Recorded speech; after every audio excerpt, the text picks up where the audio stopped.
So I have Marty Daniels tonight, okay? And you have Zach James. The X. The dreaded X. What are we gonna do about this? I know, okay, one thing I know, you need to be out there for my match, okay? You've gotta go out there and do something. Every time I'm out there for you, no. Because every time I'm out there for you, I get kicked in the face. That's not But happening that's again. okay, we're all okay with that, okay? Remember, I'm the beauty, you're the beast, we'll get over it, okay? We all know this. No. I'm the Barbie, and you're the cheap ripoff, Polly Pocket. I am not a ripoff. There's a reason we're the champion. We are not ripoffs, okay? We are not ripoffs. We are co-champions because we are both the best of this, okay? Exactly, so we should have this. So what do we do best? I think you know what we're gonna do with this.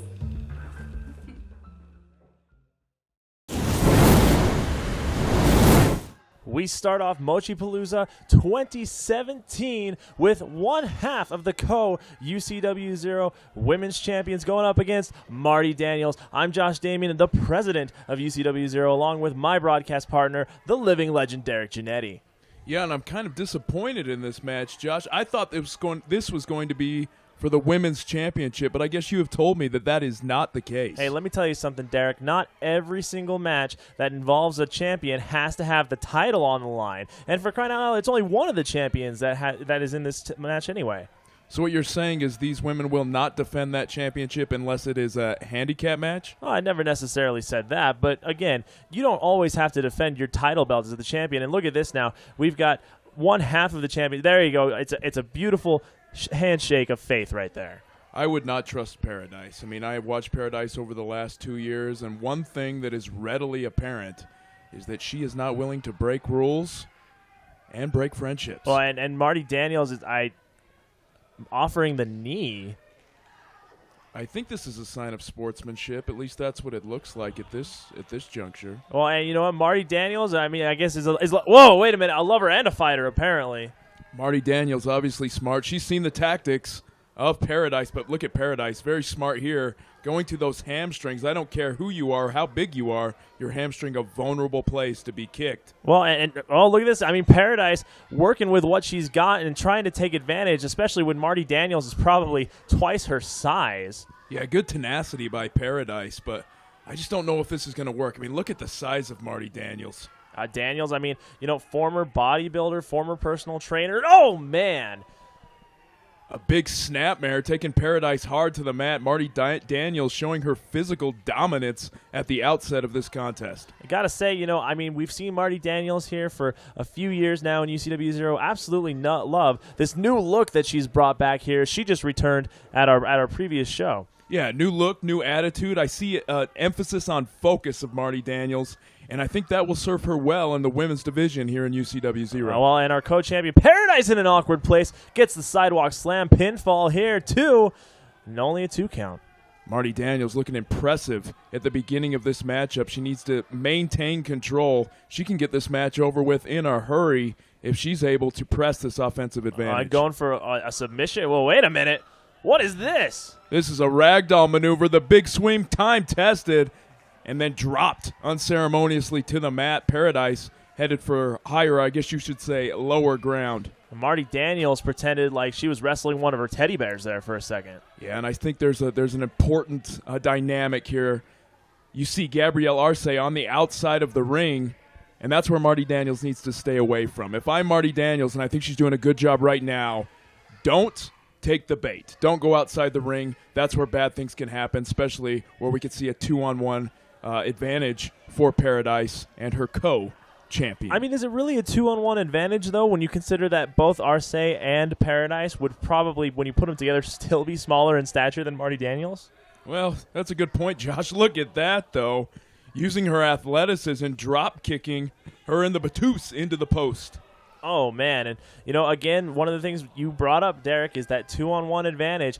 It's why they work together so efficiently as a co-champion unit. Yeah, seizing an opportunity there, and now choking Marty Daniels on that bottom rope. And referees got to look out. Gabrielle Arce hovering around the outside of the ring with bad intentions. Well, I'll tell you what, they don't call referee Phillip some of the best in the business for a reason. The best in the business? Phil? Yeah, they don't call him that for a reason. What about Noah? It's mutual. Oh, okay. They're the co-champions of refereeing, and they're both terrible. Well, I guess that's what we're working with here in UCW 0. Paradise working those fists right into the gut and then into the jaw. Now turning to some straight kicks right to the stomach of Marty Daniels. Daniels able to block it. Ragdolls her into the ropes. Scoops her up. And, oh, what a backbreaker. Man. Paradise, I was going to say, needs a good chiropractor after that one. And did you see her just deadlifts her up into a power slam? What could this be? Oh, nice counter there. And, oh, time-tested maneuver. Those long fingernails raked into the back of Marty Daniels and then right back to the hamstring.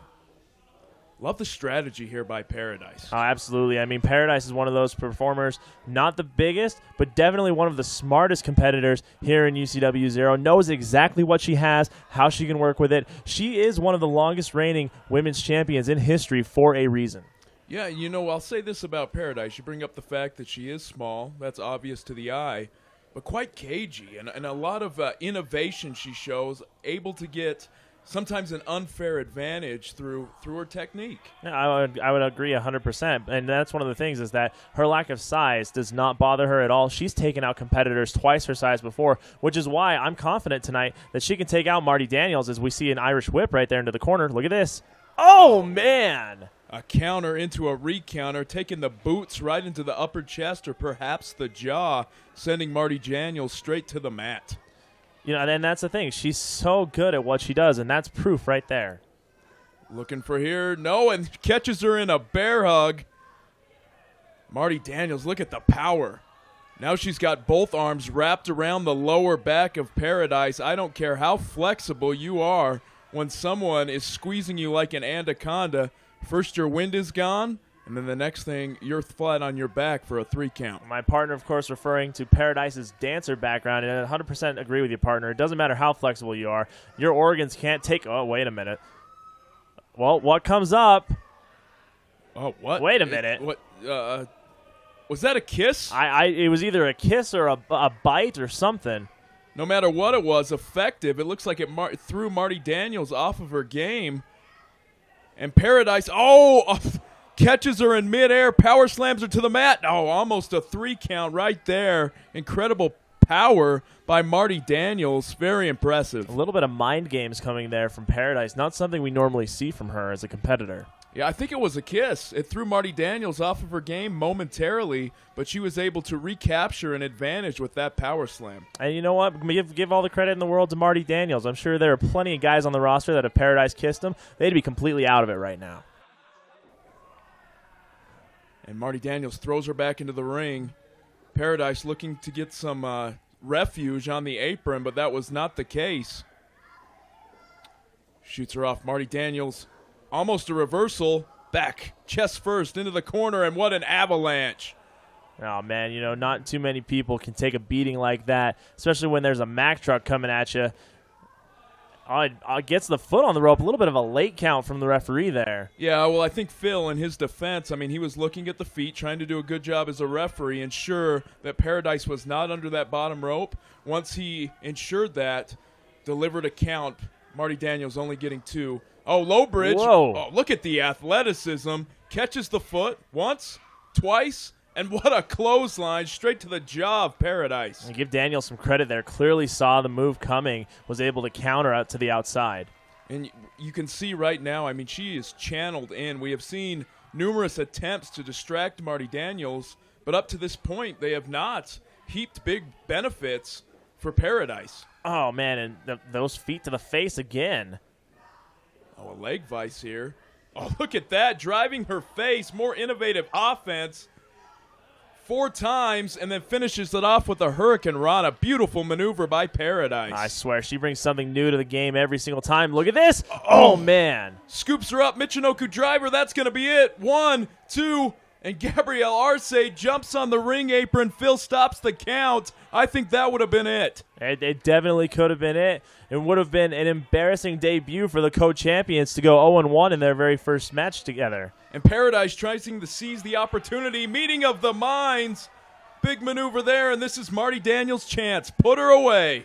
You talk about mind games. We go from mind games to meeting of the minds, just like you said there, Derek. And how is Marty Daniels going to finish off Paradise? Well, she looks poised and ready. She needs to hit that last kill shot, send this match home, and become, I think, the rightful number one contender for the women's belt if she's able to get this win. Look at this.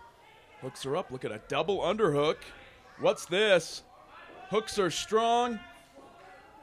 Oh, what my a maneuver. gosh. Did you see how she flung her across the ring? That's going to be it. Well, What wait a was that? minute. A white came from Gabrielle Arce throwing in a white towel.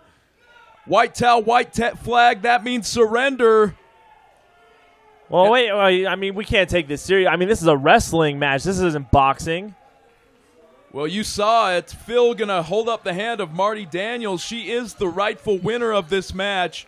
But you know, Josh, she would have liked to get the 1, 2, 3 in the center of the ring. A win nonetheless.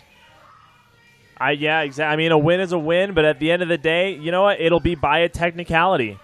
A technicality, but you got to say, Marty Daniels looked dominant in this match. I think she should be the rightful number one contender. El Presidente, what do you say? I mean, you know what? I'm not necessarily against this, but you know what? We got to run things through. We got to see where this goes, and we got to see how these two handle the rest of the night. Folks, ladies and gentlemen, when we come back, more UCW Zero action, so stay tuned.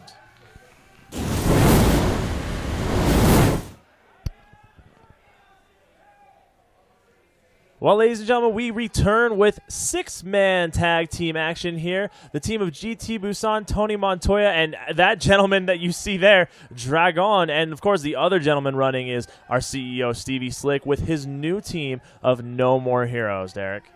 And I'm just kind of interested in the dynamic of No More Heroes. I mean, who is the leader of this faction? Would it be the older gentleman, the older statesman, that being Stevie Slick?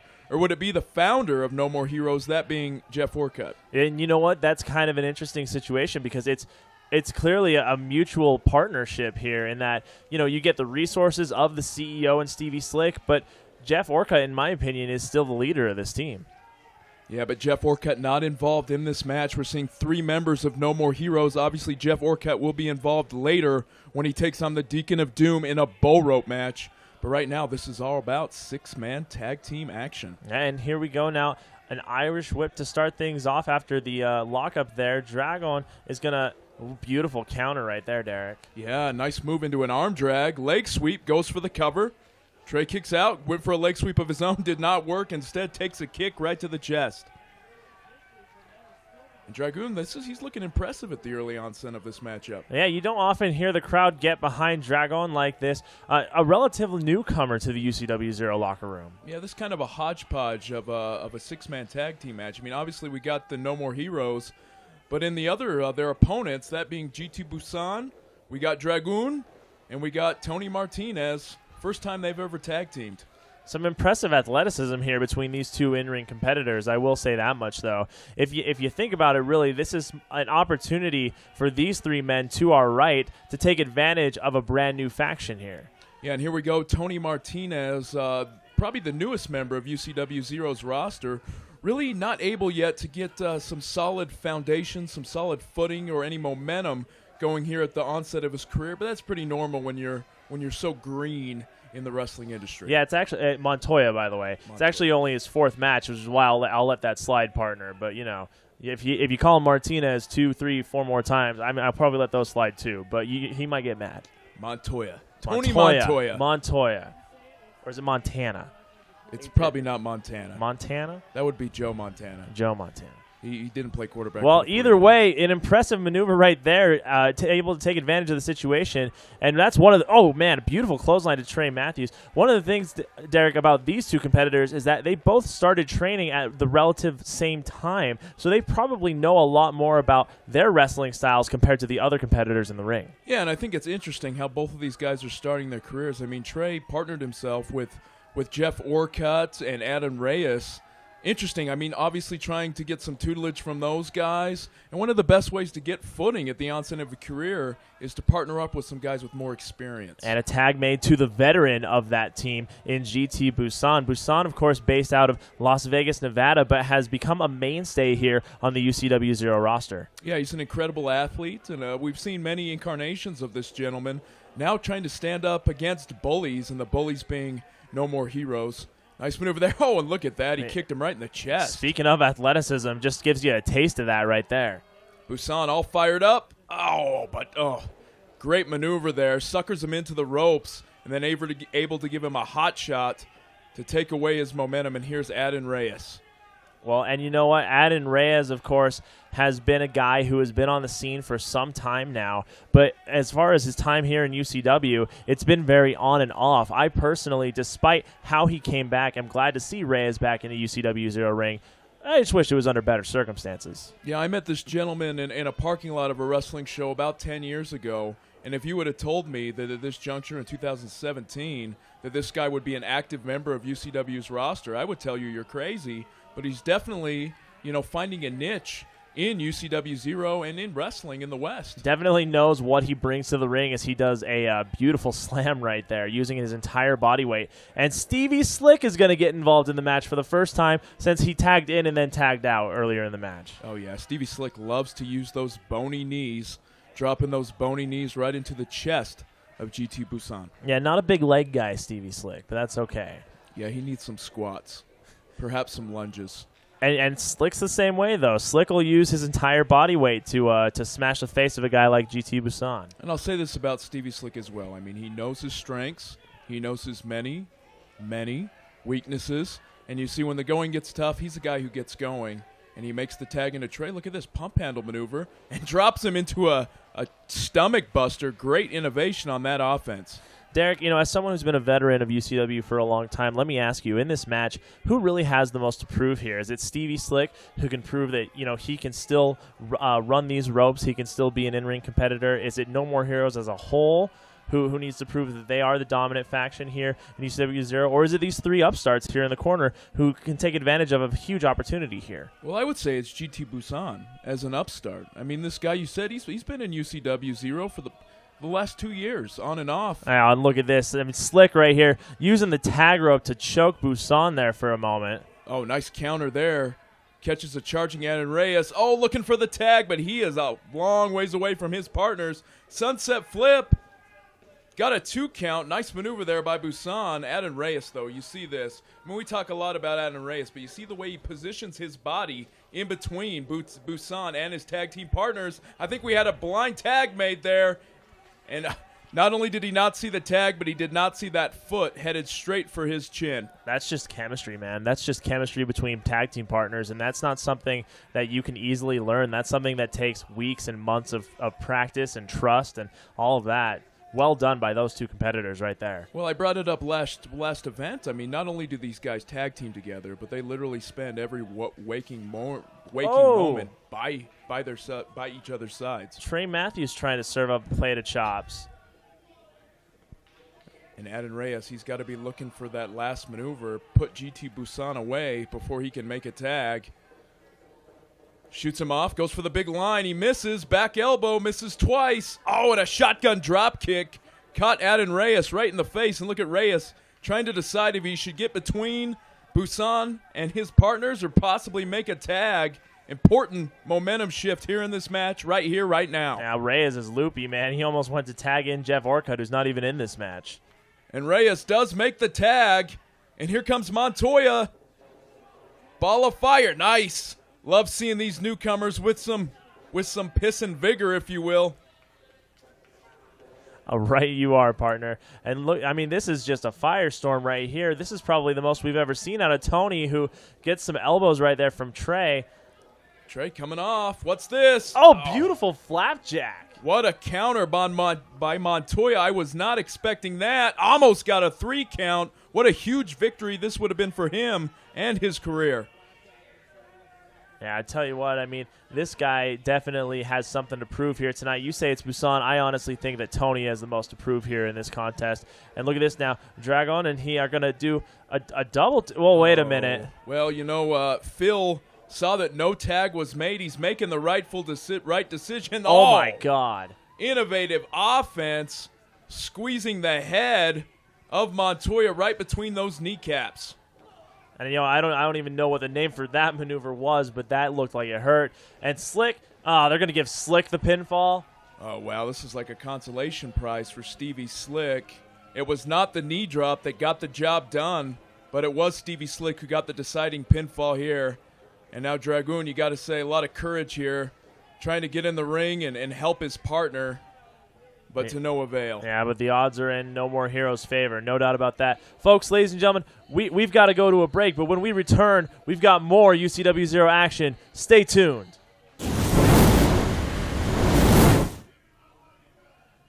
And we return with probably the two biggest men on the roster in the ring, Derek.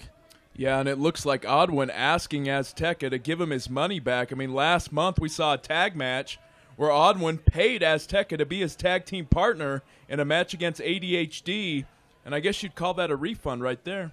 Guerrero Azteca throwing $1 at Odwin. Hopefully he paid a lot more than that for Guerrero Azteca's services. I'm guessing all that money went to those new shiny boots. Well, the peso exchange rate, $1 is worth, I don't know, like 10, 12 pesos? I'm going to have to take your word on that one, partner. It's been a while since I've been looking at peso exchange. Oh, those NAFTA agreements, they get us every time. Beautiful body slam right there. Not an easy task to body slam Guerrero Azteca. Make it two. Look, it scoops him up with ease and slams him to the mat. 2 body slams. We're just starting, and Azteca already looks worse for wear. 3 body slams, and if I'm Azteca, I would just stay on the mat. Odwin looks fired up. Very upset that he was betrayed and left lying by his tag team partner. Yeah, at what point do you realize that this strategy is not working if you're Azteca? That's 4 body slams now, by the way, for those keeping track at home. And that one from a deadlift. Odwin, not only the biggest member of the UCW Zero roster, but perhaps the strongest. And I'll tell you what, man, Guerrero Azteca is not just some random guy off the street. This guy has been in UCW Zero as long as I have, which is over 10 years now. So Guerrero Azteca's got to be at least a 12-year veteran here with this company and a former UCW champion, tag team champion. This is not a guy to take lightly. And as the expression goes, I mean, he's a guy who marches to the beat of his own drummer. Right now, jaw-jacking with the fans, took his eye off the ball and gets hip-tossed into the ring. Man, Odwin, I don't think I've ever seen this much fire. Yeah, and despite his veteran status, Azteca every once in a while does kind of get distracted by the fans. My very first match I ever saw Guerrero Azteca in, he actually ran off with a fan and left Los Mochi Paco alone in the ring in a tag match. So it's definitely not the first time we've seen him get distracted. And right there, he takes a big kick right to, I think, the nose. I mean, kicking Azteca in the nose, that's hard to miss. Yeah, I was about to say, not a difficult target, Derek. And Azteca trying to regain his composure on the outside of the ring. Odwin not going to let it happen. Misses the big line. And Azteca, right into the post. Shoulder into the post. That left shoulder right into the post. Great move there by Azteca. I don't know if he suckered him in or perhaps just able to get out of the way, but obviously using the momentum of Odwin and sending the big man into that still post. Well, and you know what? I mean, when you have a competitor who is bigger than you and you're a big guy like Guerrero Azteca, you find something bigger than the biggest guy, and a giant steel rod, I think that'll work. Yeah, no matter how big Odwin is, when the human body meets a still object, the still object wins. It's a irresistible force meets an immovable object, or unstoppable. An unstoppable force meets a unmovable. Anyway, whatever. Both of those. Those are things. Gorilla Monsoon would be proud. I'm sure he would. Or he's rolling in his grave. And Guerrero Azteca with a kick. Those shiny new boots, though, going to get in the way, and Odwin is going to take advantage. Just Odwin outpowers him. And it looks like here we got an avalanche straight from Norway. 350 pounds crashing into the body of Guerrero Azteca. Odwin manhandles him into the ropes. Ducks. Oh, nice mover. Chop block by Azteca right in the back of that knee. Illegal in football, completely legal in pro wrestling, and a nice DDT. I was about to say, I didn't realize Azteca was a football player. Well, I think they call it football. Football. Football. Football. I'm pretty sure that one's illegal in football as well. Definitely a red card. Everything's illegal in Everything's soccer. a though. red card. It's a joke. Pinfall, only a 1 count there. And this is Azteca's chance. I mean, one of the problems Azteca has had time after time in his long career here in UCW Zero is he is easily distracted. Obviously distracted by the fans, sometimes just distracted by not being able to win a match and getting frustrated. Oh, what a maneuver there, though. The power of Azteca. Big suplex and showing off his strength, taking the big man off his feet. And you obviously meant to say maneuver, but it came off as mooneuver. And you know what? He could have gone to the moon with that one. That was an incredible amount of height there. And there's his favorite maneuver, that big chop. All 5 hands, right? 5 fingers? 5 fingers. 5 fingers right into the chest. Although it might as well be 5 hands. He's got a pretty big palm. And Odwin, somehow he's just shrugging these off, unaffected by the chops. I don't think I've ever seen that. Ducks under. Oh, what a clubbing blow. Like Thor's axe right into the face. Big clothesline. Look at Odwin. He's on fire right now. Tell you what, some guys eat Wheaties. This guy had an extra turkey leg today. He's all fired up. What a sidewalk slam. Taking him straight to the mat. Almost got a 3 count right there. Only able to get 2, though. And Odwin needs to maintain his focus, and this is a very important part of the match right here. I think he's one big maneuver away from putting Azteca away for good and perhaps getting some retribution for being left high and dry. Yeah, but what do you got to do? What do you got to do to take out a guy like Guerrero Azteca, who is essentially the same size as you? It's got to be something big, something to steal the show. And I think Odwin is trying to plot that in his mind right now. Picks him up on the shoulder. What's he going for? Azteca slips out the back door. Looks like he's hooks his ring gear. Pushes him chest first into the corner. What is it? No way. No way. No way. German suplex. Perhaps the biggest we've ever seen here in UCW Zero. I don't know how often they change out the wood on that ring. I don't think I've ever seen it changed once, but I think about all of the suplexes, all of the maneuvers, everything that has happened in that ring, and to be honest with you, I'm surprised he didn't fall straight through down to the concrete. Well, I'm not a math professor, obviously, but I think you're looking at probably 500, perhaps 550 pounds of humanity. It's got to be more than that. I mean, I think Odwin is just shy of 350. Azteca is pushing past 260. And, man, this is Azteca's chance. He's got to seize this opportunity. What could he be going for here? It's time. Hit your best move. I don't know about this. Oh, no way. Pile driver, power bomb. What could he possibly be going for? I would think a power bomb, although a pile driver with that much weight on it could do it. Oh, nope.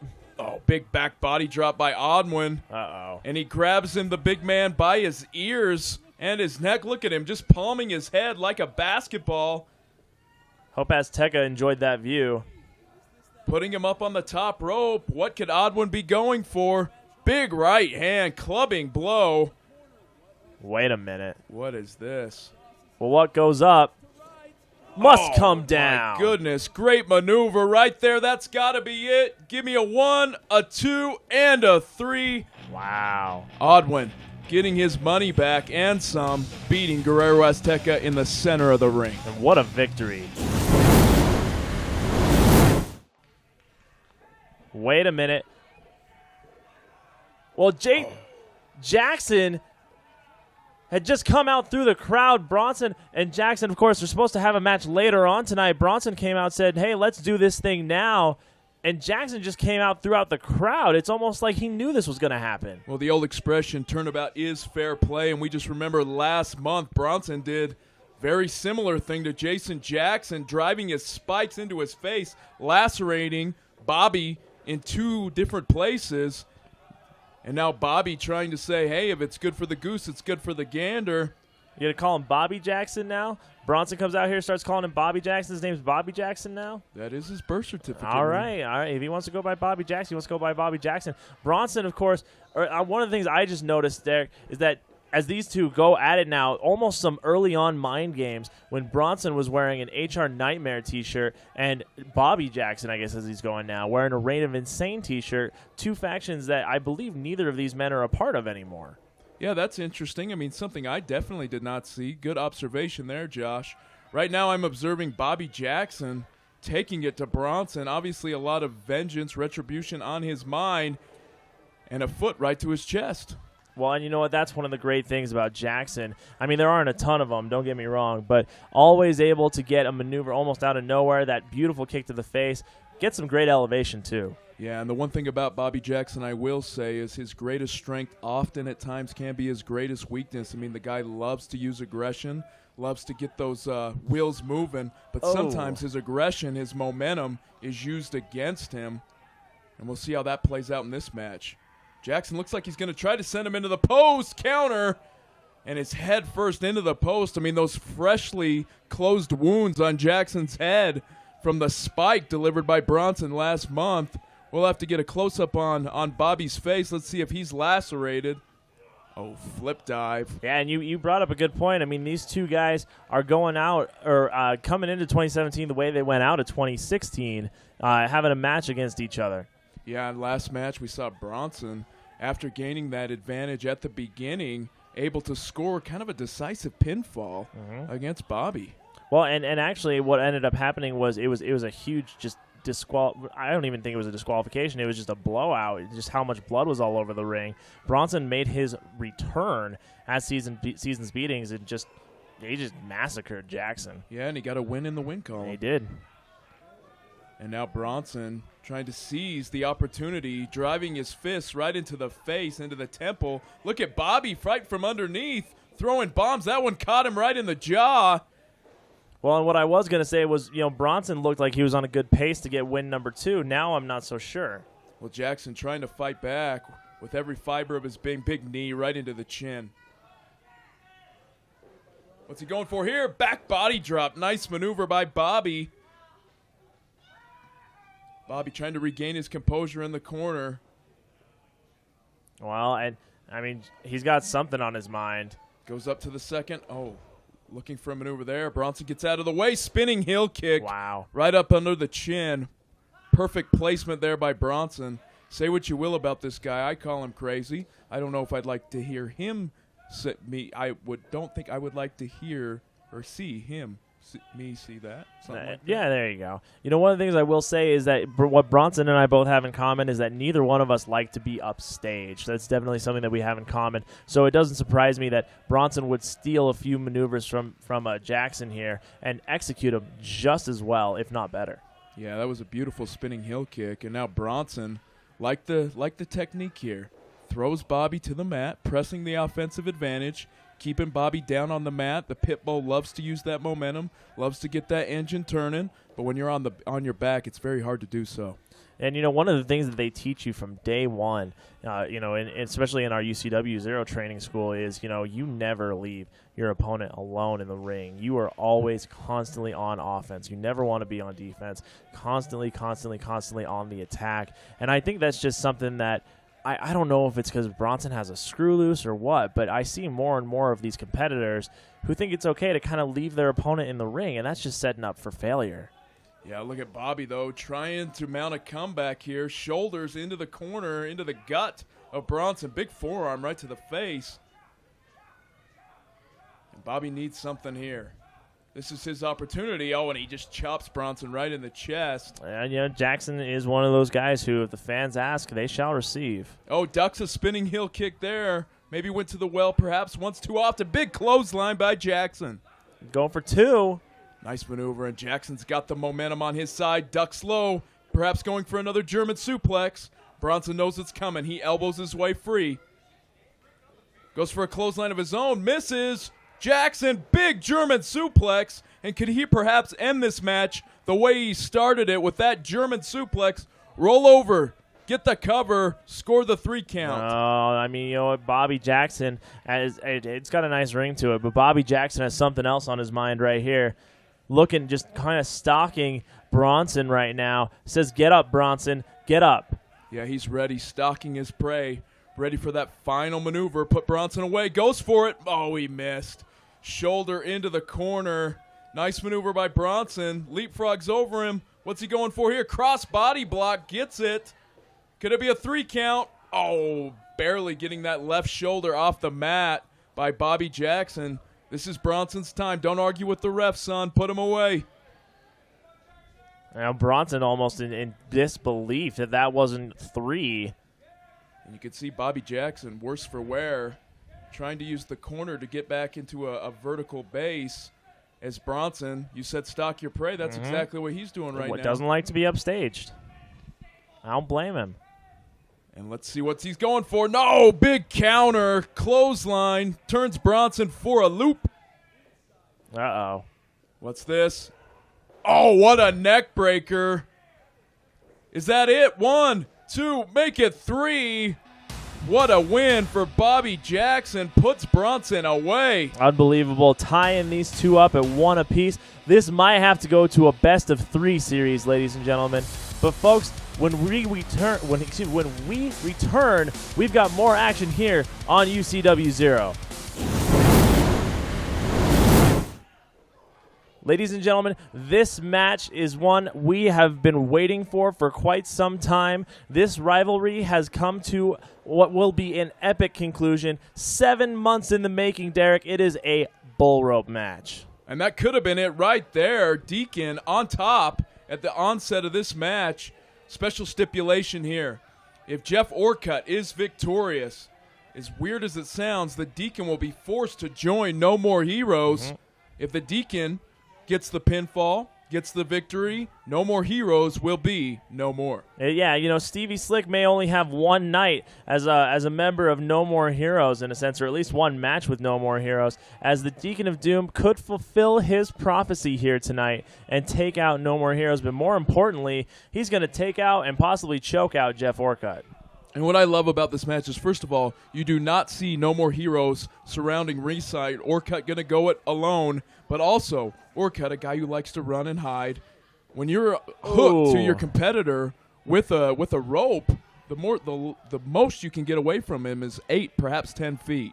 Yeah, you're exactly right. I mean, that rope is definitely about 10 feet, maybe 12 at the most. I didn't measure it earlier, unfortunately. Jeff Orcutt using the surroundings to his advantage right now. And again, that is both a pro and a con, Derek. The fact that your opponent is always within a certain amount of feet near you. Yeah, and I think the ace in this match who will be able to use the rope to their advantage the most. That could be the deciding factor in who gets the win and who falls. Yeah, and you know what? I'm sure we've had a bull rope match before in our history. I can't immediately think of one. The closest thing that I can think of was a dog collar match that featured Jason Jackson, Bobby Jackson, as he's going by now. Yeah, but when you're attached to your competitor, whether it be a dog collar match, whether it be a rope match such as this, I mean, obviously you can use the rope to your advantage, and that is exactly what Orcutt is doing right now as he whips the Deacon in the back with that rope. You're 100% right. And look at this now. Shades of the Deacon's icon, the late Dusty Rhodes. Big elbows right to the head. Orcutt's not going to be able to take a lot of those. And now whipping him with that rope. It's exactly what I was talking about. Deacon now using the rope to his advantage. Well, and that's the thing is that when you're given these circumstances, you use everything around you. You use the elements, not just the ring, but everything that's given to you. And Deacon in advantage right now. Orcutt in the corner. Deacon, big elbow right into the face of Jeff Orcutt. Make it 2 of them. The crowd wants a chop. Will Deacon oblige? Yes, he will. Don't see too many chops from the Deacon of Doom. Hey, when the crowd asks for it, you give them what they want. Shoot off into the corner. Look at using the rope.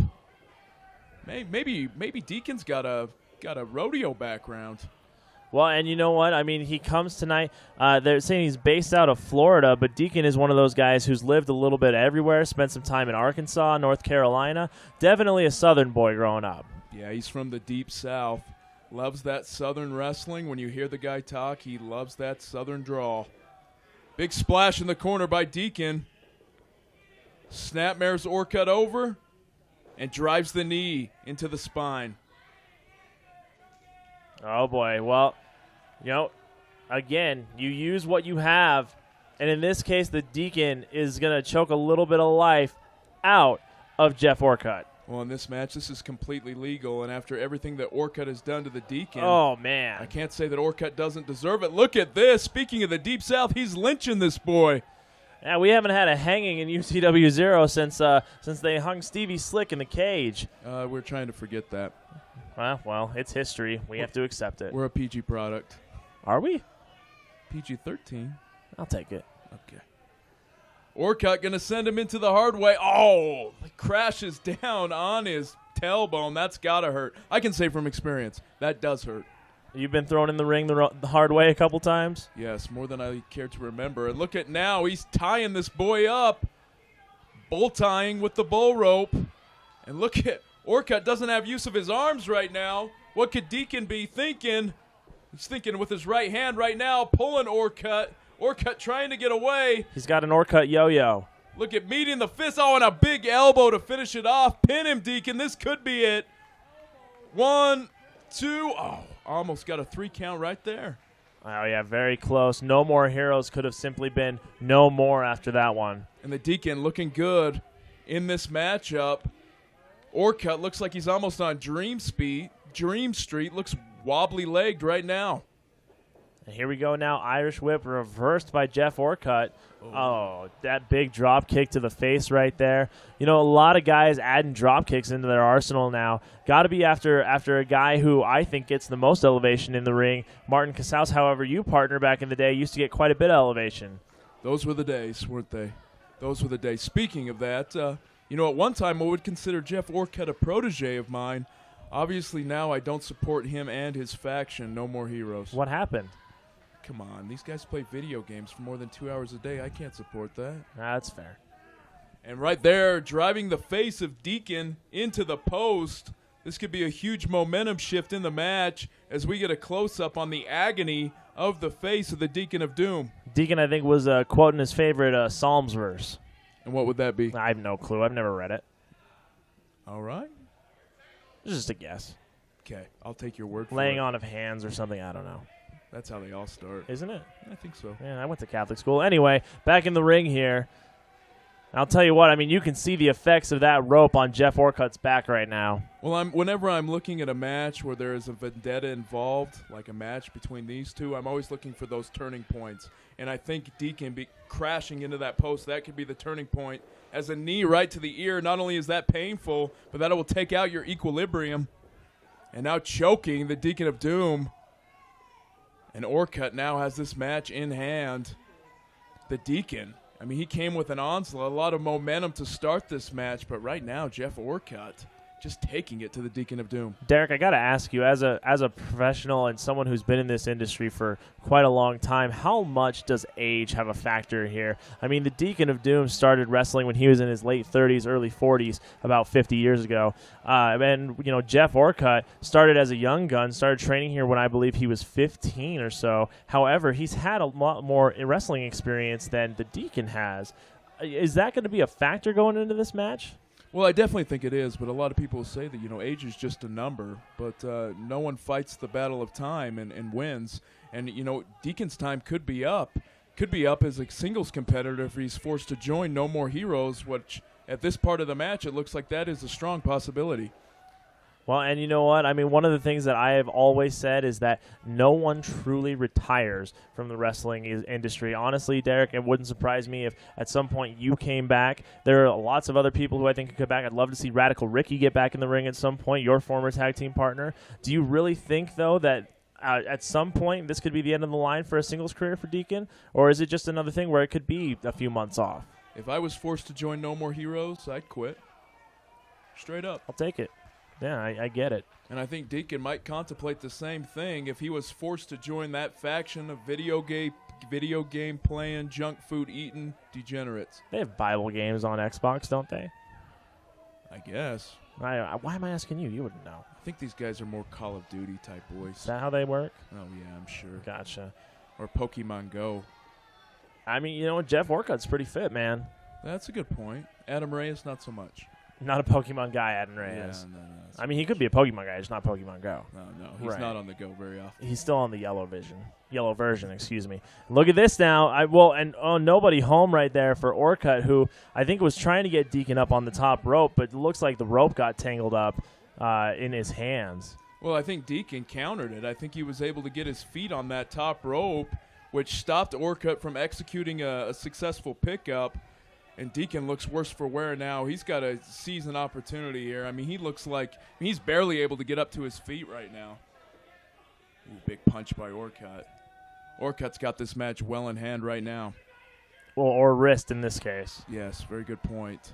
Orcutt now taunting the fans to taunt Deacon. Deacon pulls him in to a desperation back elbow. Didn't get all of it. Did get enough of it. Now fans chanting DOD. And maybe Deacon will use this momentum from the crowd to mount some offense. Big right hand to Jeff Orcutt there. Deacon trying to seize on this crowd's energy. Now going to choke out Jeff Orcutt. He's got that rope tied tightly around the neck of Orcutt. That will cut off your oxygen supply. Orcutt able to get his hands in between the rope and his throat. Deacon just looks a little bit off right now. It's really been took to him for the last 2 or 3 minutes by Jeff Orcutt. But you know what? At the same time, it looks like Deacon might, for a second there, have been rallying back as a big body slam right there by Jeff Orcutt. Orcutt going back to basics here. You said back to basics. Now he's going to the top rope. This could be what he needs. This is a short trip to basics, apparently. Going up top. What could this be? Orcutt stands strong, but look at Deacon tugs the rope. Sends Orcutt into the middle of the ring. Desperation counter, very successful by the Deacon. He rolls over, cover. Noah gets a 2.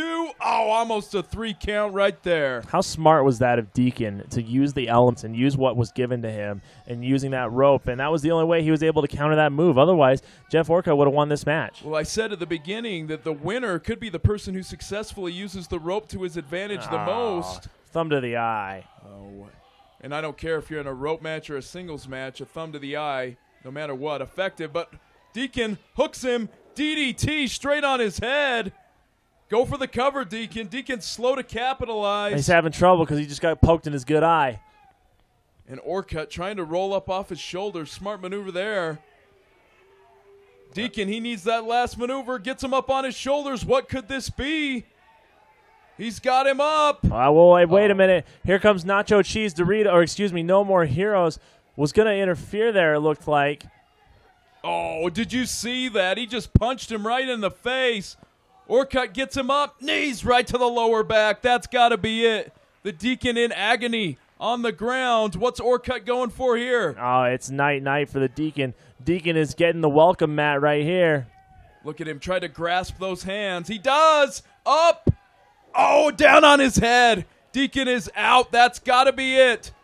3 count, and I think, yes, Deacon of Doom will be forced to join No More Heroes. I'll give the Deacon of Doom credit. A lesser man wouldn't have even gone into this match, let alone entertain the idea of doing this. But you go after your dreams. You go after what you need to do, and, man, well, No More Heroes entering the ring now. Well, in America, we love those stories of trial and triumph, but this is definitely not ending in triumph for the Deacon of Doom.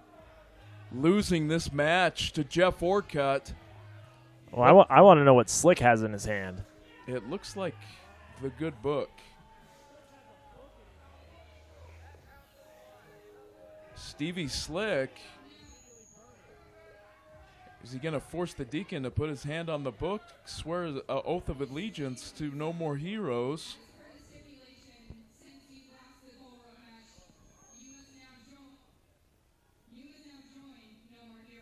And it is official.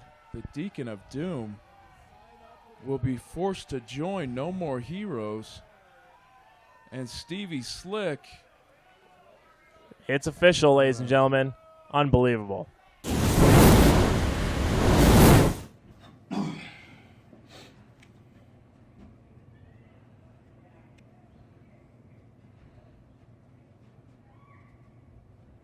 Yo, Valentino, what's up? Yeah, I heard 801's not going to do the street fight. Yeah, I know, man. I thought they were gonna do it for sure. No, I got you, man. Yeah, I got some good strategies going to the match if they end up deciding to take it, man. Go! Go! Oh! Oh! Oh!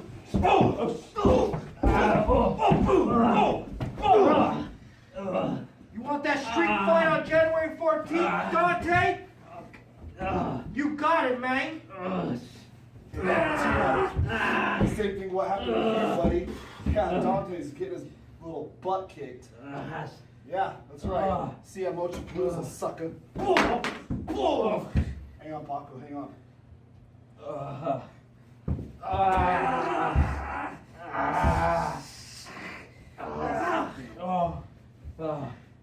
Yo. Oh, man. Yeah. It's done. Yeah, just like Nick. Just like Nick. It's done. All right. God. All right, we'll see you at Mochi Palooza. Oh, man.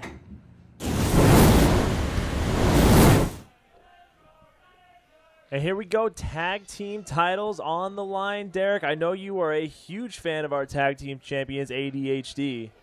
I can't say I'm a fan. I do respect them, and the more I see them in the ring and their happenstance, complementary teamwork, I say maybe unorthodox but effective nonetheless.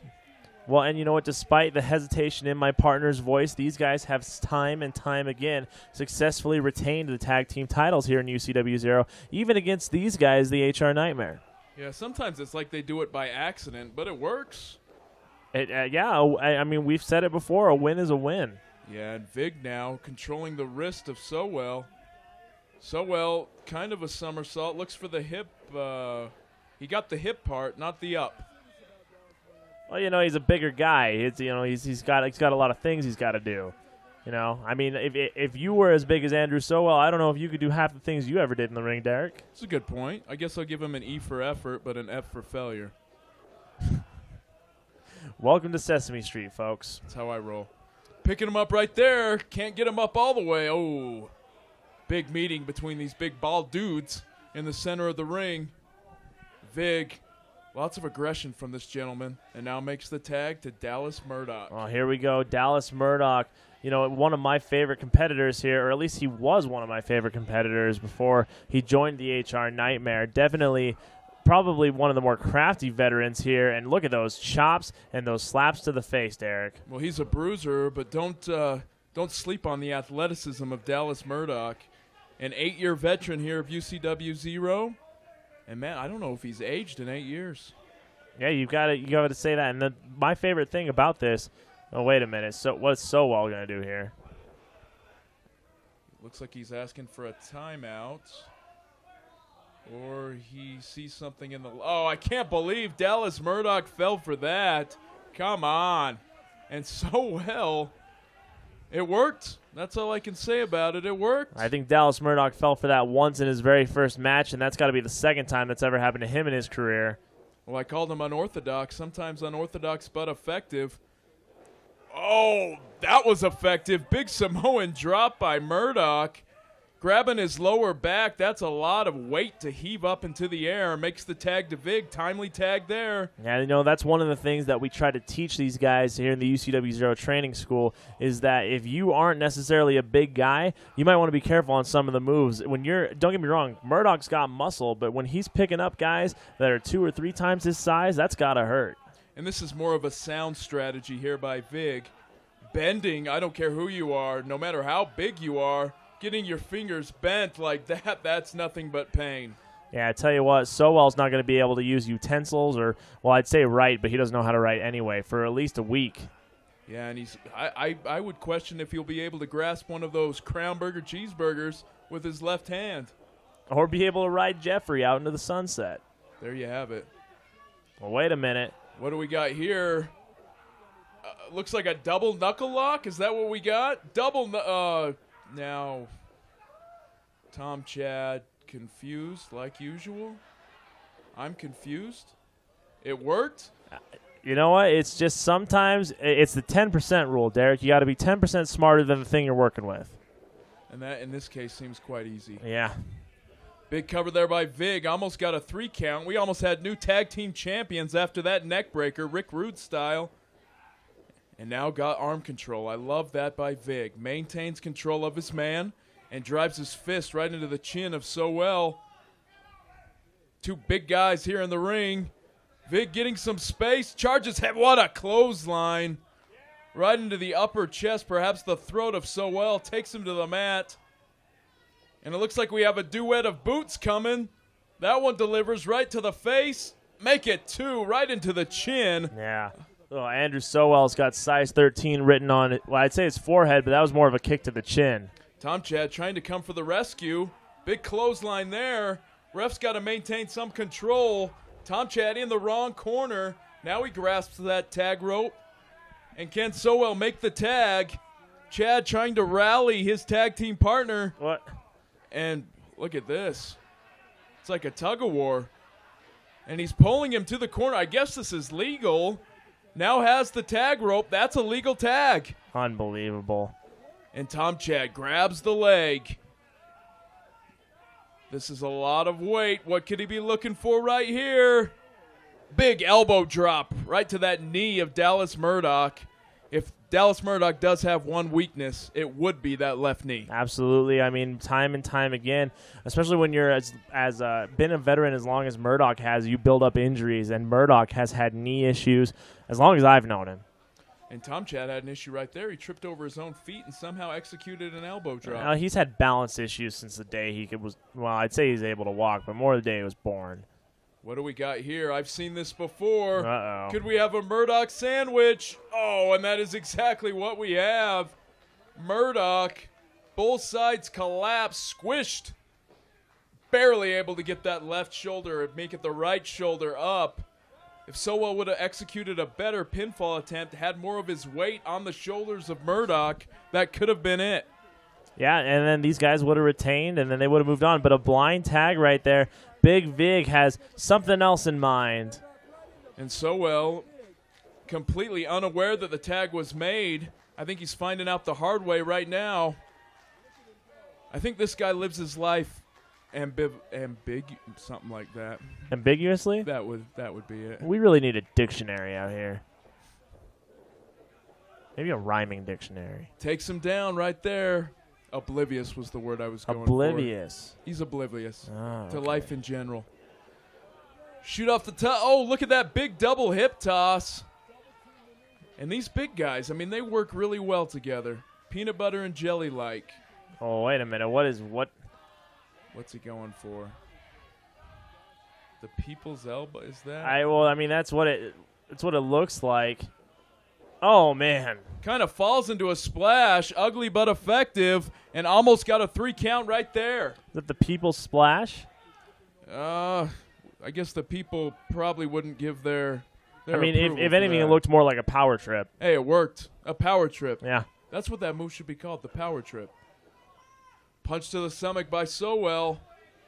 4 big guys duking it out for the tag team championship. Yeah, I mean, another thing you want to talk about here, and I love that this is happening more and more in wrestling now. Dallas Murdoch, obviously the most established veteran in the ring right now, but Dallas Murdoch has more years of experience than these 3 combined. I think it's great that we've got a lot of new up-and-comers, as there goes a downer, but more new up-and-comers here in UCW 0. And I got to question the strategy of Sowell. He just drove all of his weight into the chest of Vig. You got to go for a cover, big man. You got to retain your championship. That was perhaps your best chance. You know what? Sometimes the best luck in this instance is dumb luck, and this is how they go about dumb luck. He's got the dumb part down. And Sowell, you got to capitalize on this advantage, big man. What's he doing here? Maybe going up for a 10 punch.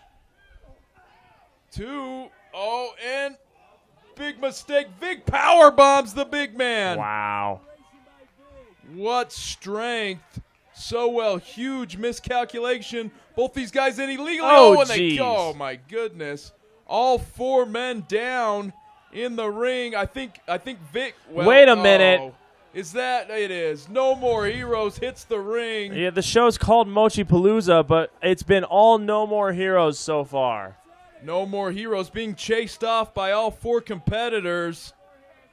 But, man, I wanted to see a conclusion to a hotly contested tag team title match, and we will not get that because No More Heroes with the reluctant Deacon of Doom spoiling Oh, wait a our minute. show. Here we go out here in the It's entranceway. breaking down. We got a fight breaking out right by the entrance. Get a cameraman over there. Let's see what's going on. It looks like No More Heroes is getting beat down. I think they were specifically beating down Adon Reyes there, who it looks like went back for seconds. He definitely got seconds. Yeah, and those guys chased off, spoiling a tag team title match. You know that Vig and Dallas Murdoch have to be disappointed. They had a fighter's chance to be tag team champions, but this is good to see. Very easily could have been tag team champions. Show mutual respect right here, and I have a feeling that it might be time for some burgers here. Burgers and beer. Might as well be the 4th of July. Is that what they did they get burgers in a box? Burgers in a box. It's not even styrofoam. That can't be sanitary. You know what? I try to not question the method. They got burgers in a box. Burgers and beer. Burgers and beer in a box. Well, I mean, anyway, folks, when we return, more action. Stay tuned. Bobby Jackson giving us a nice reminder on what the rules are here. No teammates. Well, and so, ladies and gentlemen, Martin Casaus has come back here to UCW 0, and he's brought the MK Bandit with him, my former tag team partner, here at this desk, Derek. And in this case, we've got, it looks like what's going to be called a four corners match. Essentially what happens is that there are two men in the ring. Anyone can tag in anyone. There are no established teams here. Yeah, and the important thing to mention is there's no teams, but also you have to be legal to score the pinfall victory. So two men will be legal at one time, and the other two guys will, well, they're supposed to at least, be on the apron, eagerly awaiting a tag. Oh, well, and Casaus showing the single finger salute right there to Braden Austin. And it's going to be Leo Wolf and Braden Austin starting things off here. Bobby Jackson has come back for a second match tonight. Yeah, well, you know, you can look at this two ways. Bobby Jackson obviously has to be somewhat tired and fatigued from his first matchup, but, man, did he gain a lot of momentum by decisively beating Bronson in that match. Will he be able to capitalize on that momentum, take it to the next level, and perhaps get a victory in this match as well? Yeah, you know, and it's not unheard of for guys to do two, sometimes even three matches in one night. Bobby has done that a couple of times. This is a good opportunity for him. An opportunity for Jackson, but also an opportunity for two relatively newcomers, that being Braden Austin and Leo Wolf. It would mean a lot for both of these guys' careers if they were able to be the victor in this match. Tell you what, man, Braden Austin is just a guy who time and time again gets better, a little bit better with every match, a little bit better with every practice, and Leo Wolf isn't exactly a slow learner either. Yeah, I think both these guys looking to turn the corner in their careers, and it could be a big turn if they were able to be victorious in this matchup. Nice pickup by Wolf. He loves to use a version of the go to sleep. Not able to hit it this time. Both guys going for a drop kick. And there you have it right there. And there's our first tag. Casaus now involved in the match. So the legal men now, Leo Wolf and Martin Casaus, who is going to take a water break. I just love the confidence and the poise of Martin Casaus. This guy has been to this rodeo before. He's seen pretty much every type of match we've had in UCW 0, and he doesn't sweat it. Confident and definitely credible. We're looking at maybe a test of strength here. Well, I wouldn't trust Martin Casaus farther than I can throw him.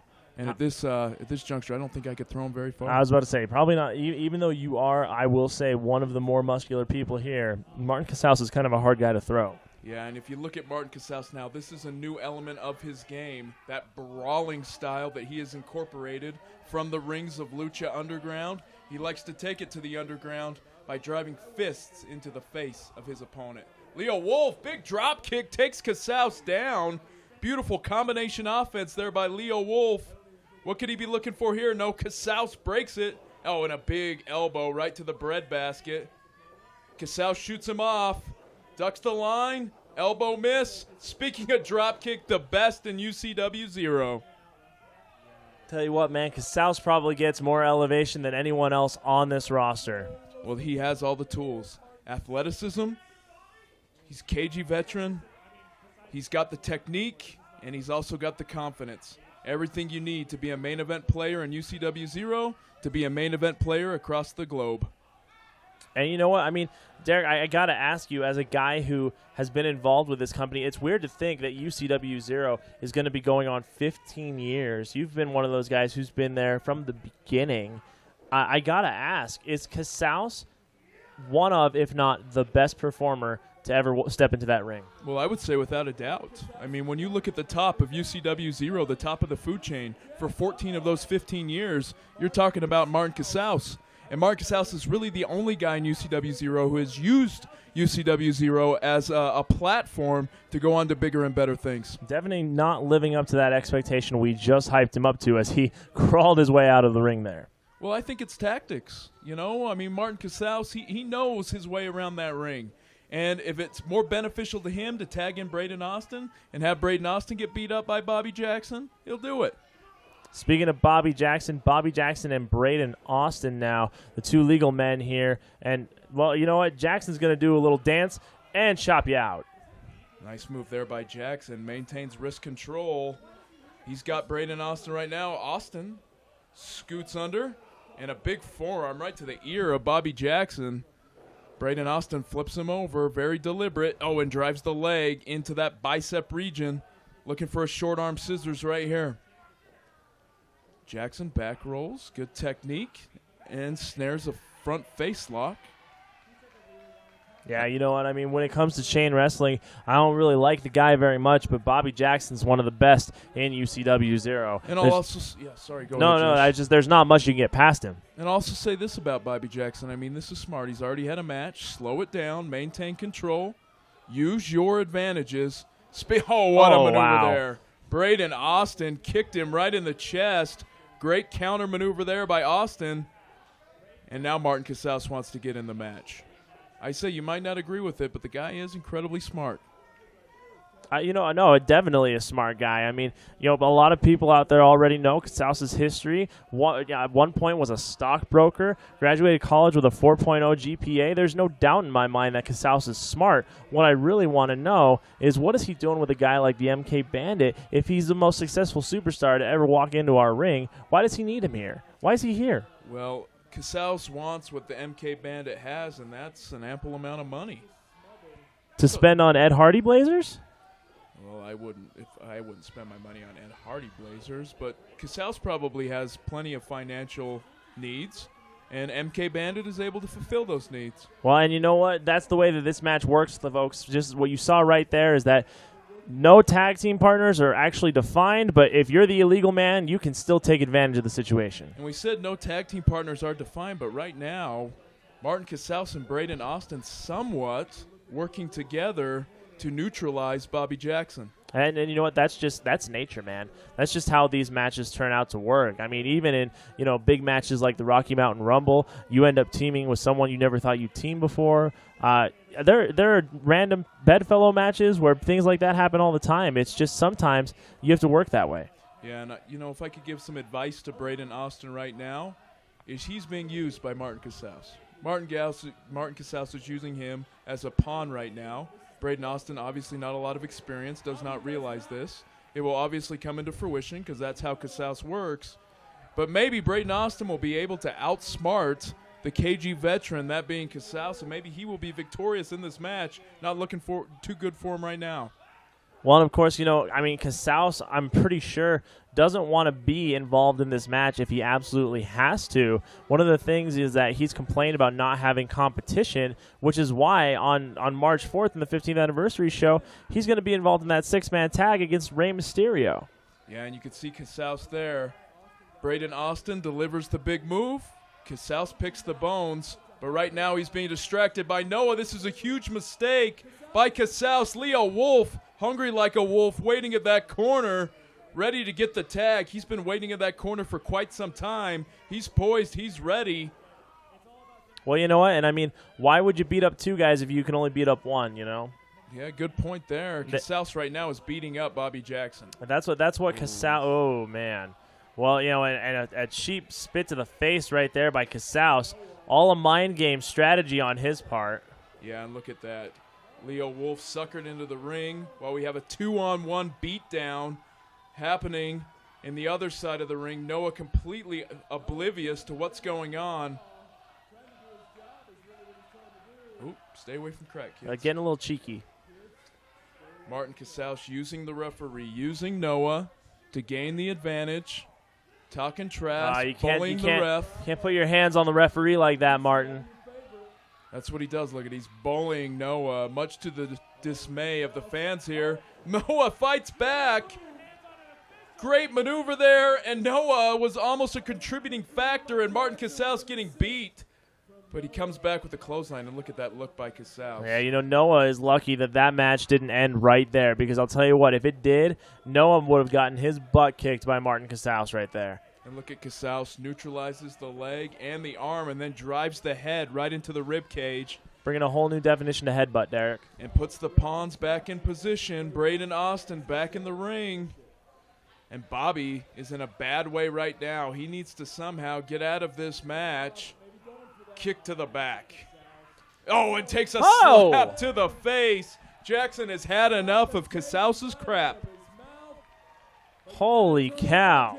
But, Bobby, you got to turn around. Braden Austin is poised and ready.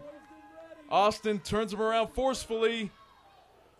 Looks like a little bit of confusion. Bobby trying to block a belly-to-back suplex.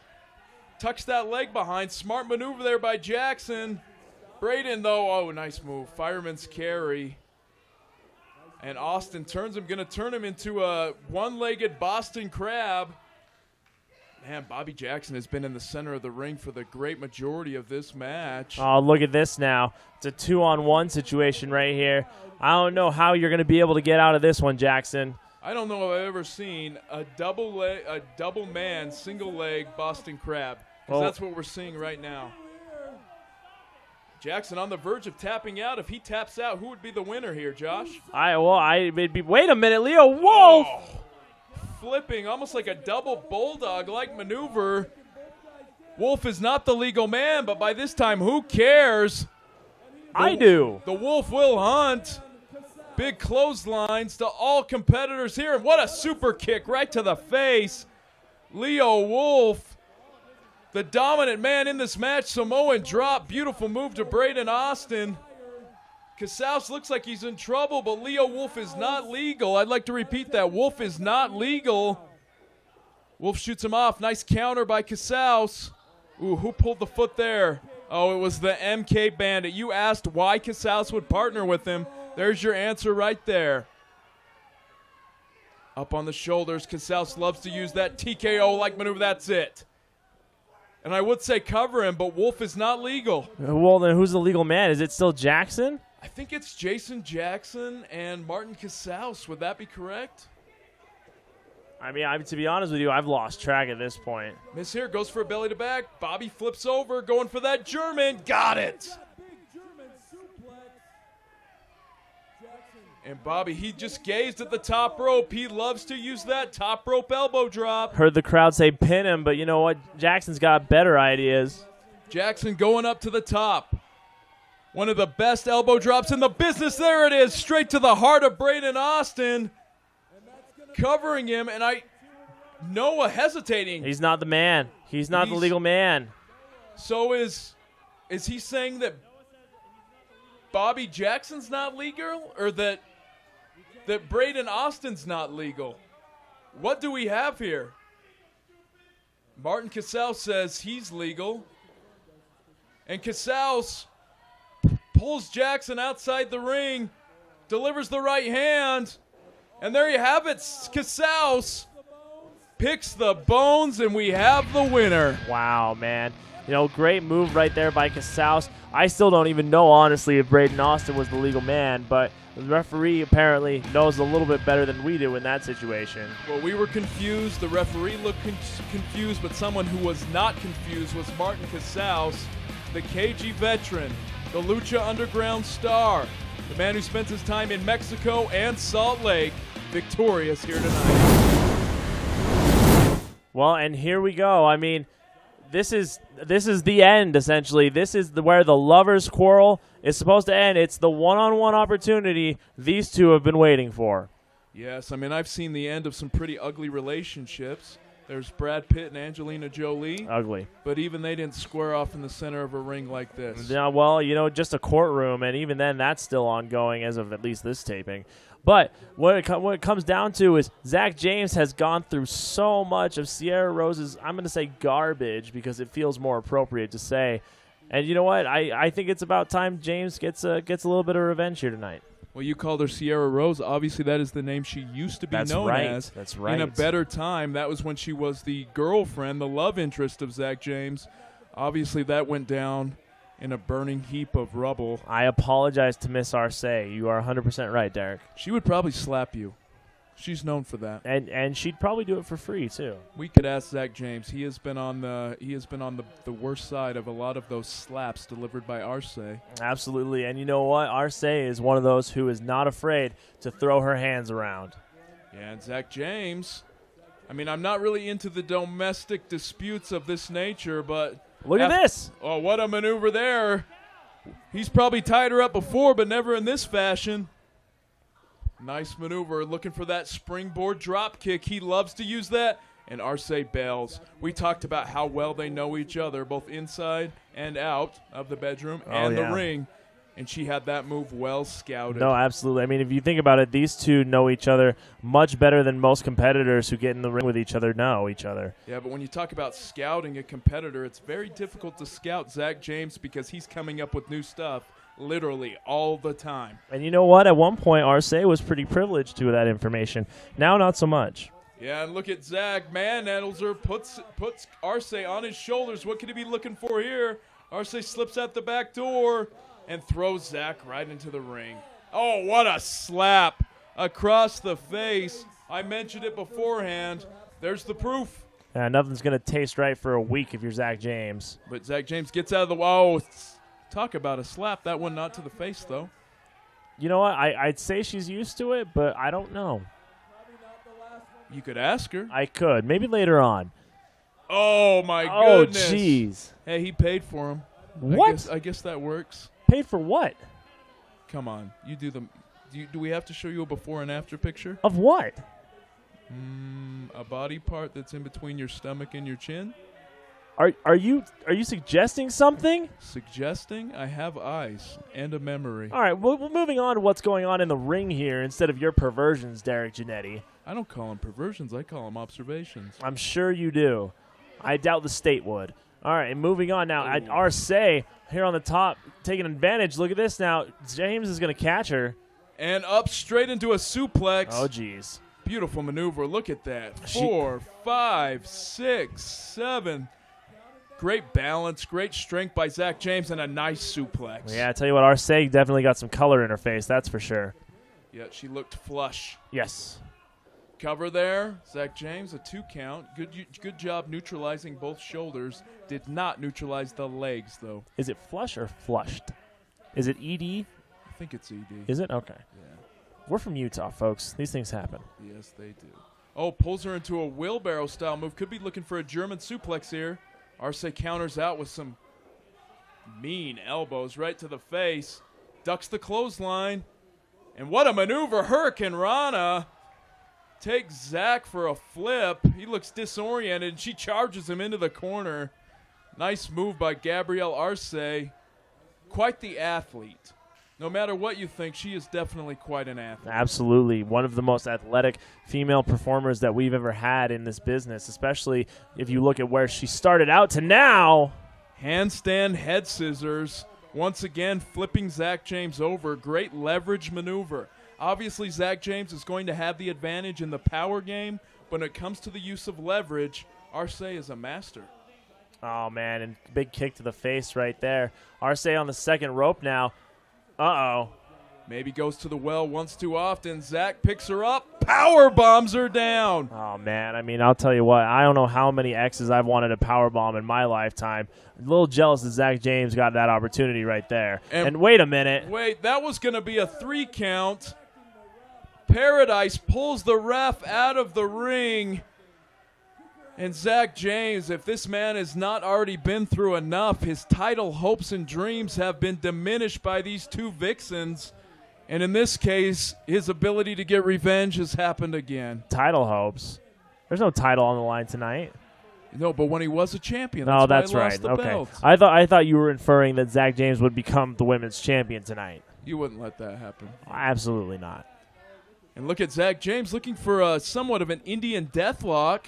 Looks like he's got Arce all tied up, but the referee once again being distracted quite physically by Paradise. Is she having a seat in the audience? How did she get that seat? She pulls Phil outside the ring. Come on, Phil, I love you, man, but you got to keep your eyes on what's happening in the ring here. What's Zach James looking for? Well, I don't know what you could do with this right here, but I know it's not going to end well for anyone involved. Looks for a suplex. She counters. Goes Uh-oh. under. Oh, and a power bomb to Zach James. Goes around, comes around, ladies and gentlemen. That's one power bomb apiece. Goes for the cover. 2 count. James kicks out. And boy, what a hit it would be to Zach James to lose this deciding match in the battle of former lovers. Could have just kick. Going up top. What's she looking for here? Arm drag. Doesn't Uh-oh. work. Nice move. Zach James kicks her in the stomach. Is he going for the same thing? He goes up to the top. Arce breaks wrist control and a drop kick right to the knee. Yeah, beautiful baseball slide right there. Normally you see to the outside, but just as effective in the ring. And look, it looks like she's going to the eyes. No, she's got a wrist. What's she looking for here? And drives the knee right into the forehead of James. He looks like he's out on his feet. Oh, a DDT. Beautiful maneuver by Arce. She's going to get the cover and the win. 1, 2. Oh, barely kicked out. You know, very well executed by Arce. It's amazing how well these two know each other and how they can work so well together even when they know each other's moves. Yeah, and Zach James, I mean, you could see he was seen on numerous occasions. He just has not been able to sustain offense, much because Paradise has been distracting him at every opportunity. Going for that big move. James blocks it. What's he going for here? Perhaps that stomp. Oh, no. Oh. Oh, beautiful. Well done. Nice counter. Knew exactly what was coming along here. A 2 count. Only 2. Not enough body on body there. But Arce, how's Zach James' paramount maneuvers scouted well? Oh, what a slap to the face. And a backhand. Goodness gracious. Not a lady you want to piss off. You could say that again. Not a lady you want to piss off. Maybe even one more time. Not a lady you want to piss off. As we see that kick to the face. Almost 3. Zach James still able to get that left shoulder off the mat. Arce now finally looks like she has succumbed to some frustration, not being able to put Zach James away despite hitting some very impressive maneuvers. Whoa. She's kicking him right in the forehead. She's trying out for the Rockettes, apparently. And another kick. Man, Zach James, I didn't think he expected to be physically beat down this much in this match. What is she going for here? Uh-oh. Apparently, this is it for Zach James. She says she's going to hit his stomp. Perhaps going for it. No, James gets out of the way and kicks her right in the stomach. What's Zach James going for? This is Arce's maneuver. Got it. That corkscrew fisherman. And Zach James now, he's measuring her up. Oh, man. Well, wait a minute. Paradise coming to the rescue, and Arce definitely needed it. Pulling her out of the ring into safety. And what is the ref doing right now? Well, they're gonna call a disqualification, saying that Paradise interfered in the match. I mean, there obviously was some, interference, but I think I speak on behalf of all of the fans here tonight. We wanted to see this come to an end. Absolutely. Zach James wanted to see it come to an end, and we are going to be denied that because Paradise rescues Gabrielle Arce once again. Definitely don't understand the referee's decision on that one. These two are going to live to see another day, of course, but is it going to be against Zach James? This was supposed to be the be-all, end-all. But, folks, when we return, it's the main event of Mochi Palooza. 2 titles on the line, in tag team action. Stay tuned. I can't wait.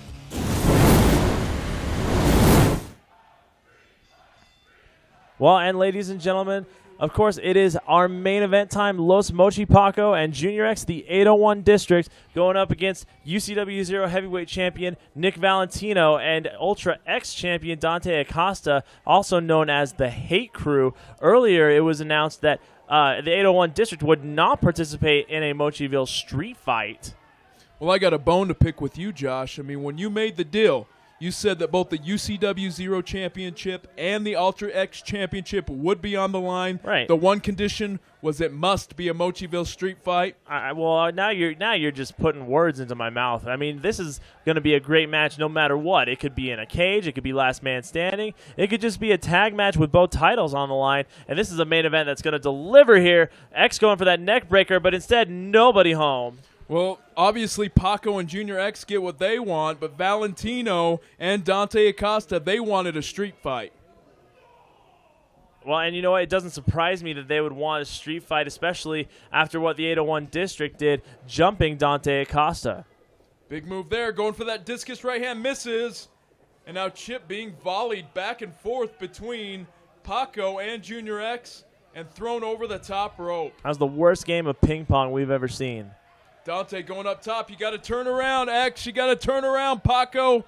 Dante poised and ready. What could he be going for here? Double cross button. No. Catches him.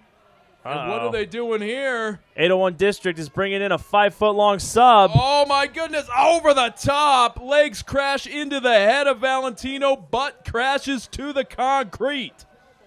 You know, you got to ask at that point, did they actually want to inflict some pain on Valentino, or did they want to just throw Acosta to the floor? Wait, Junior X is coming over here now. Well, they were successful on both accounts. I'm confused. What do we got here, Josh? You really want to do this? It wouldn't be Mochiville without a street fight. This match is officially a street fight. Are you kidding me, Josh? Hey, you know what? I mean, you got what you wanted, Derek. Why are you complaining? I mean, you could complain about anything. You realize that?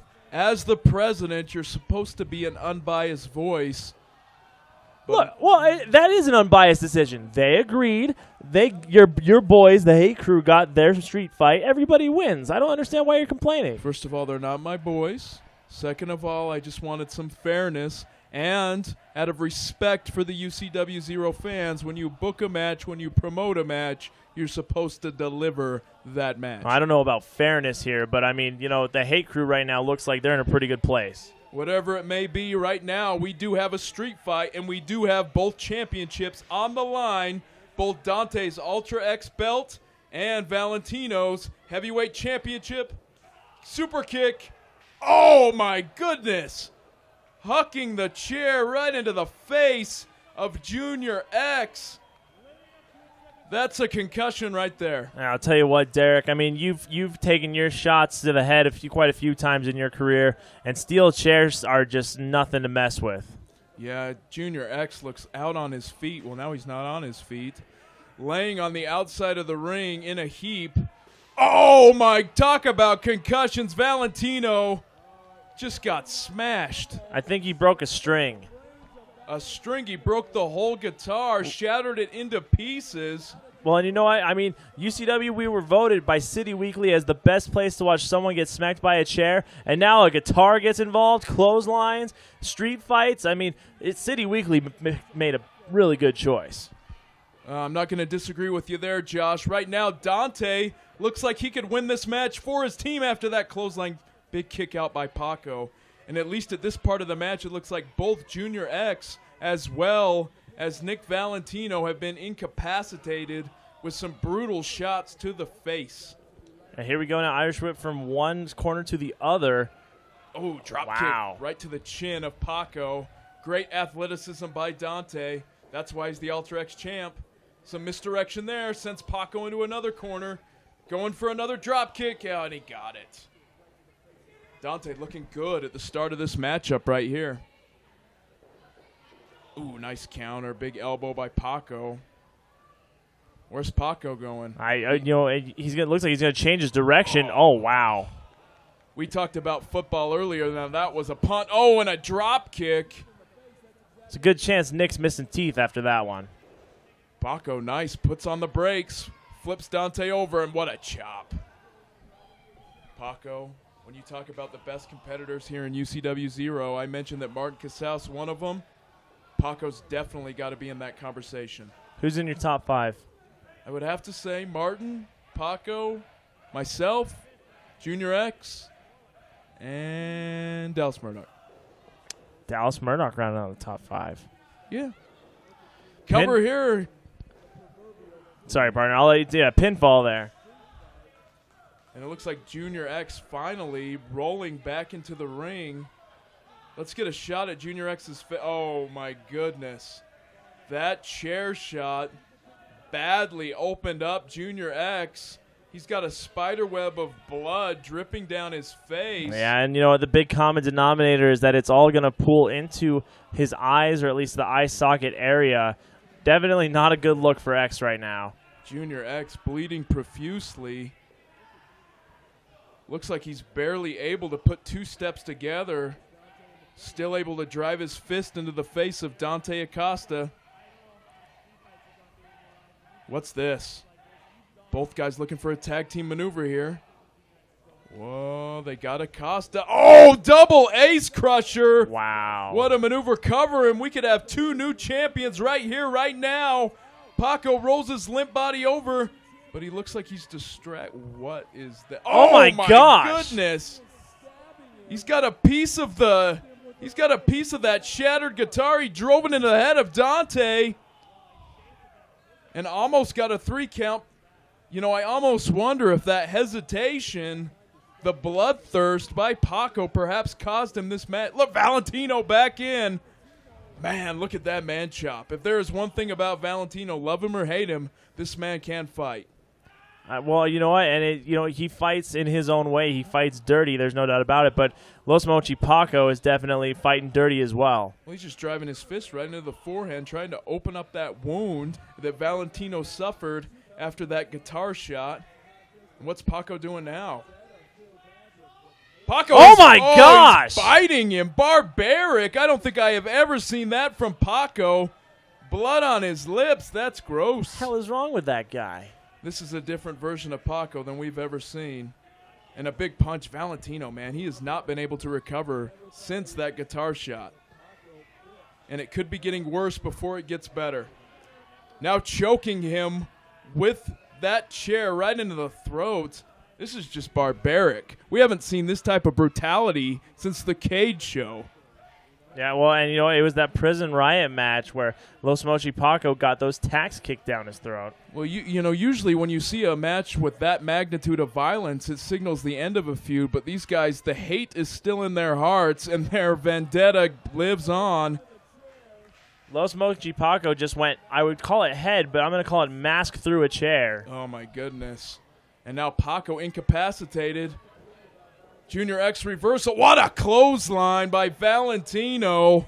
Simple but effective. This man, when it comes to taking it to the streets, that street fight aspect of a match, I don't know if there's any better than Valentino in UCW 0.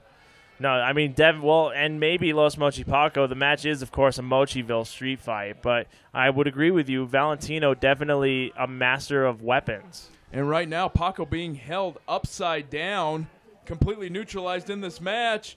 Dante sets him up. These guys going for a power bomb. Into Paco. The knees of Paco driven into the back of Junior X. You got to wonder how much pressure is going to be on those knees of Los Mochi Pacos. There's a 2 count. Those knees, though, I mean, Los Mochi Paco, it was 5 years ago that he completely tore almost every ligament in his knee. Oh, yeah, multiple surgeries, complete reconstruction of that knee, of his knees, and that could not be for the best with the whole weight of Junior X being driven into those knees. Well, and the Hate Crew now planning something. Oh, big resourceful counter. Dante, the back of Dante's knee went into the post. Valentino trying to still have the advantage. Paco backflips over, stumbles a bit, but catches him from behind. Backcracker.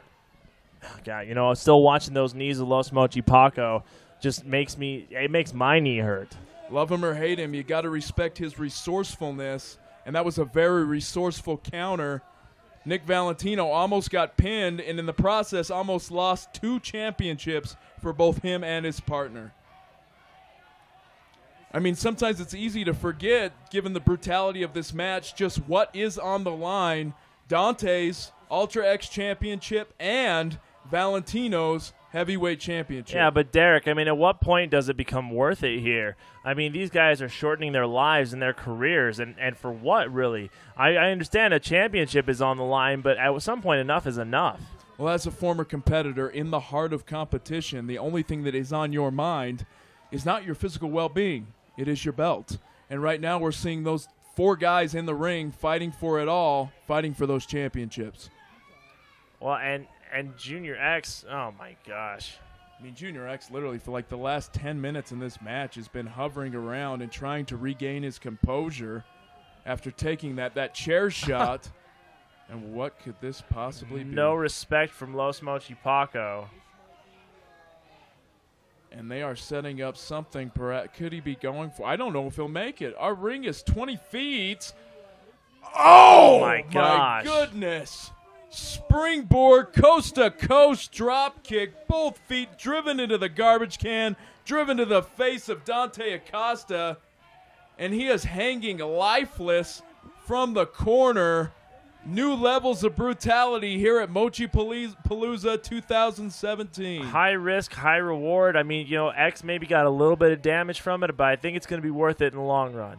Well, for the time being, I think Dante is completely taken out of this match, which leaves us in a 2-on-1 contest.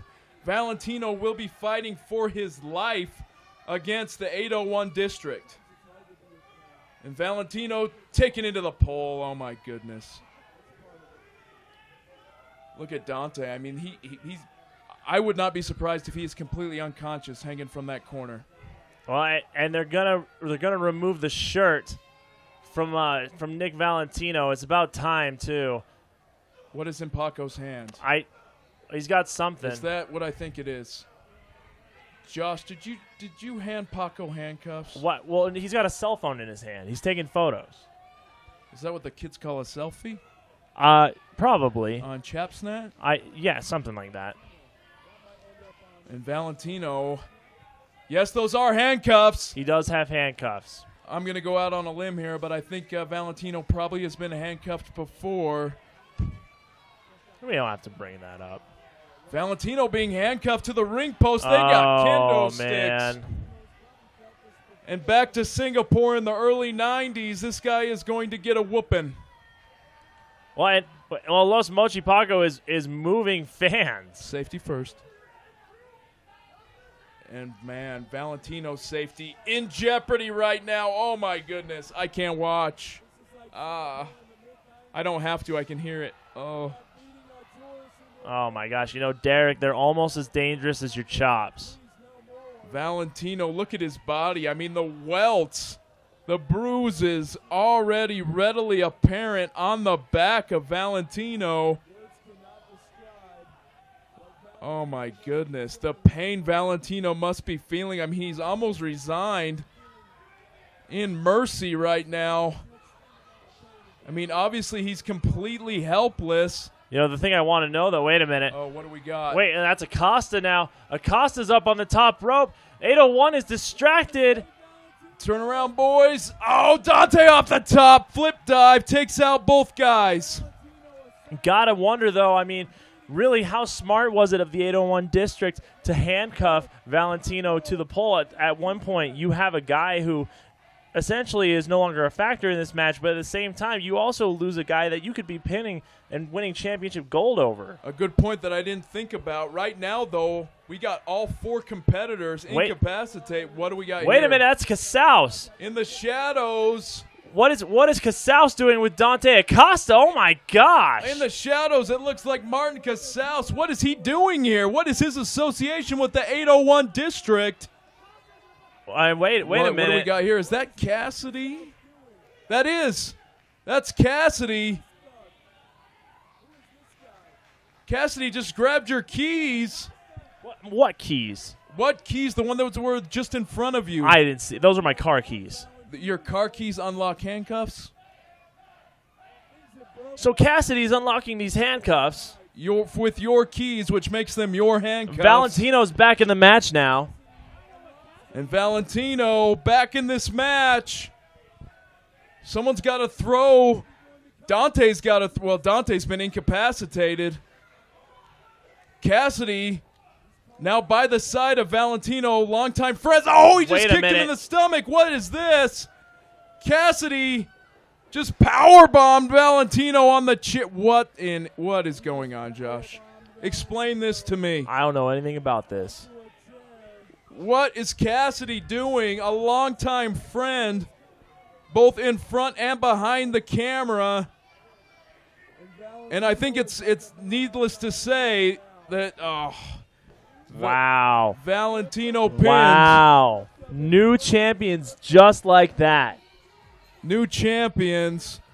Chip stripped of his friends, stripped of his dignity, and stripped of his belt. Man, what a development here. A lot of unanswered questions. What is your involvement with this? Hey, I'm just happy for the 801 district. Los Mochi Paco and Junior X, those titles are exactly where they belong. Cassidy's going to take out the trash right here. Oh, powerbomb on the chair. And Cassidy picking the bones of Valentino after stripping him of his belt.